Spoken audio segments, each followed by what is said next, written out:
sin and evil are not simply explored in media and the arts today, but are oftentimes even exalted and elevated, and even glorified in and of themselves. And, you know, Pope John Paul II, in his letter to artists, he calls the world's artists not to shy away from exploring the darkness of the human condition. You know, that speaks of, that darkness of the human condition speaks of our need for redemption, speaks of our need for Christ. And so, you know, not to shy away from, as Christian artists, exploring the darkness of the human condition. But I think that the big difference is doing so with some redeeming values, some redeeming quality. And that can be done in very direct ways and in very indirect ways. Overtly and you know, and subtly. But, you know, we find that it's not surprising, I think, that we're stuck with a lot of the political and cultural and societal problems that we have today. When, you know, these are the messages that we're simply embracing from the culture and media around us, in terms of the breakdown of the family. And, you know, so many other problems that are plaguing society. You know, it's this dictatorship of relativism has become rampant through media and the arts. And I think it's you know, certainly been a worldwide trend in recent years. And again, the great thing about the arts and in media is that it's not simply a product of the culture. Sure, you know, in mainstream media and the arts, you can always use that as a window into a culture, into a society, but, you know, media and the arts and culture is also an impetus for cultural change and renewal. And that's certainly the imperative that we as Christians have in using media and the arts. Would you give the media any credit for doing anything? Well, I mean, like I said, you know, there's a lot of good things happening as well. I'm talking on a broad scale, a broad general scale. You know, just as G.K. Chesterton, you know, he certainly doesn't think that all artists are bad and evil. He is one. He was one. But, you know, when you look at overall trends, you know, and I think there are some positive signs today because of this idea of enculturation. I think Pope John Paul II was such a huge influence in this, you know, that you're seeing, you know, more and more Christians and Catholics, even from a grassroots level, producing good quality films that have a positive message that we need. And, you know, and you're seeing this more and more in terms of people of faith using modern means of technology and media and communications to engage the culture. And that's certainly what we need, because we're absolutely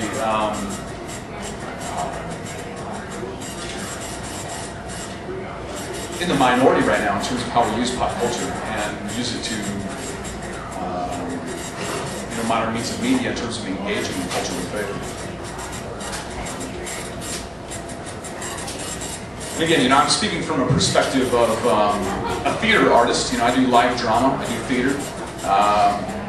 You know, that's really my main perspective. I mean, I do, you know, social networking and this and that as well. And I think we really, you know, I think there's a lot of people that actually think that sort of stuff is just bad and evil and to be ignored in and of themselves.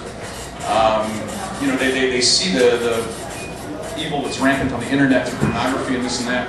And, you know, all these other social media networks, it's easy to look at how they're used for ill and just ignore them altogether.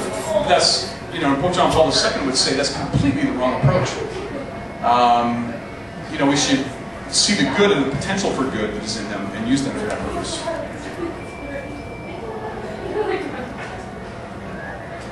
Yes? Are you performing anywhere right now? Yes, in terms of locally,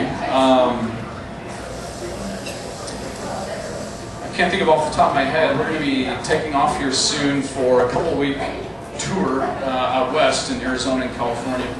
And then we'll be heading down to EWTN to use modern means of film and television to produce a couple more of our dramas for televised programming later in 2010 on the Global Catholic Television Network. So certainly be looking for us on EWTN later in 2010. They just recently aired a couple of our plays, Lolek on the young adulthood of Pope John Paul II, as well as Alessandro, on the martyrdom of the young teenage saint Maria Goretti and the conversion of her murderer after she appeared to him in prison.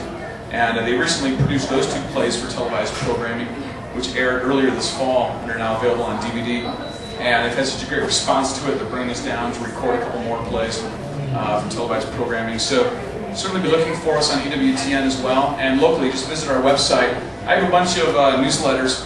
You guys can feel free to help yourselves to these newsletters.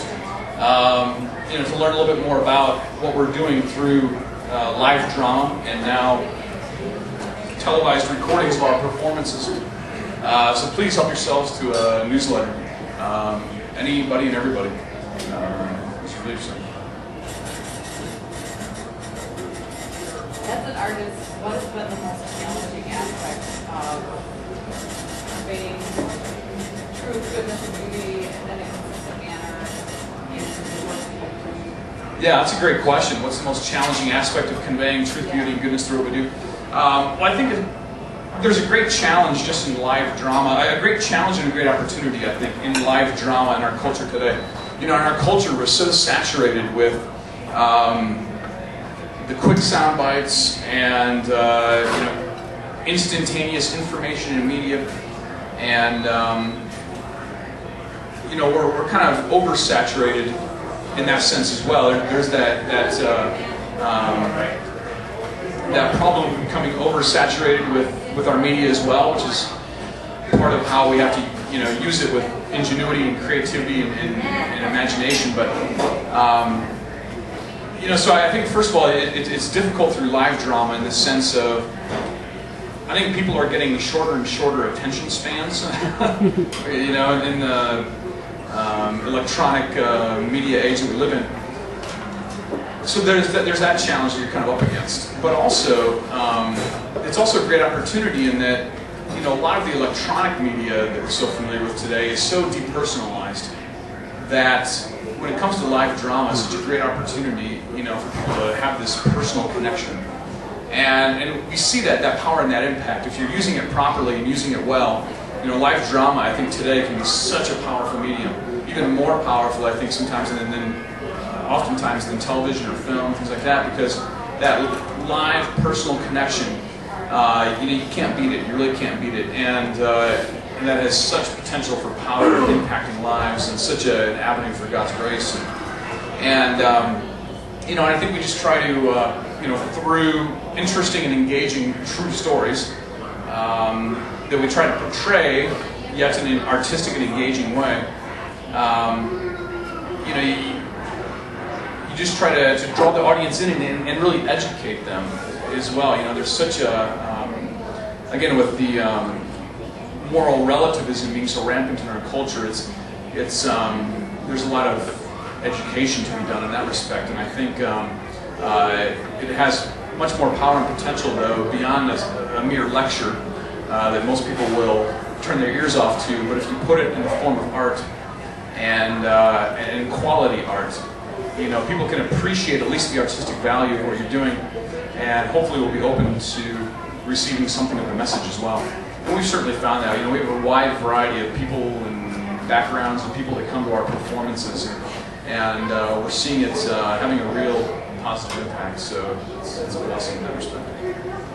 So it's a very ancient form of media, personal communication, art, but I think it possesses even a greater power than a lot of the electronic media today, which is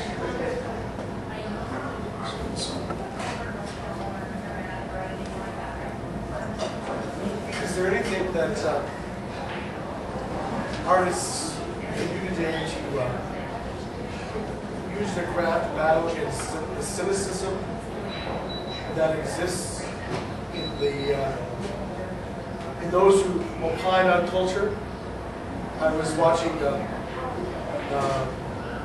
they have these like True Hollywood Story or something on one of these entertainment channels. They were talking about the phenomena of these young pop stars who all wear promise rings, virginity, and the life of the Jonas Brothers, the life of Stanbary and others. And the opinion makers were all very cynical in that the reason that they do this to convey an image and then sell that brand to make money. So it's a very cynical approach that opinion makers have to things which are true and good and beautiful, but they've been